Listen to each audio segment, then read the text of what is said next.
சென்னைக்கு குடிநீர் வழங்கும் ஏரிகளில் உள்ள தண்ணீரின் அளவை கொண்டு இன்னும் 3 மாதங்களுக்கு மட்டுமே குடிநீர் விநியோகிக்க முடியும் என்ற சூழ்நிலை உருவாகியுள்ளது. இதன் காரணமாக சென்னை மற்றும் அதன் சுற்றுப்பகுதி மக்கள் எதிர்வரும் கோடை காலத்தை மிரட்சியுடன் எதிர்நோக்க வேண்டிய நிலை ஏற்பட்டுள்ளது. தமிழக விவசாயிகளும் மக்களும் பெரிதும் நம்பியிருந்த வடகிழக்கு பருவமழை பொய்த்து போனதன் எதிரொலியாக சென்னைக்கு குடிநீர் வழங்கும் ஏரிகளில் நீர்மட்டம் வெகுவாக குறைந்துவிட்டது.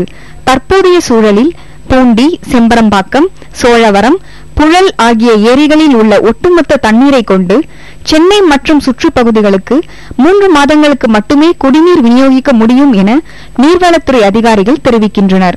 கடந்த 2003ஆம் ஆண்டுக்கு பின்னர் தற்போதுதான் சென்னைக்கு குடிநீர் வழங்கும் முக்கிய ஏரிகளில் நீர்மட்டம் வெகுவாக குறைந்துள்ளது.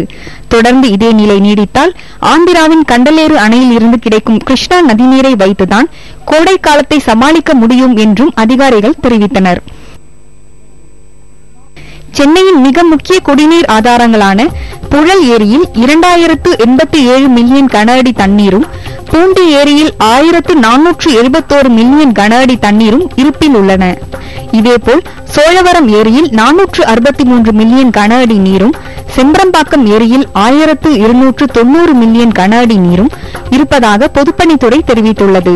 தற்போது சுமார் 5300 மில்லியன் கன அடி நீர் இருப்பு உள்ள நிலையில் கோடை காலத்தின் குடிநீர் தேவையை சமாளிக்க இன்னமும் கூடுதலாக குறைந்தது 6000 மில்லியன் கன அடி தண்ணீர் தேவைப்படுவதாக கணக்கிடப்பட்டுள்ளது.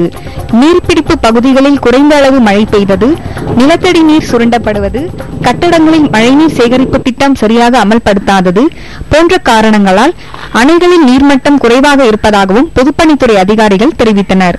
புதிய தலைமுறைக்காக ராஜசேகருடன் சவிதா.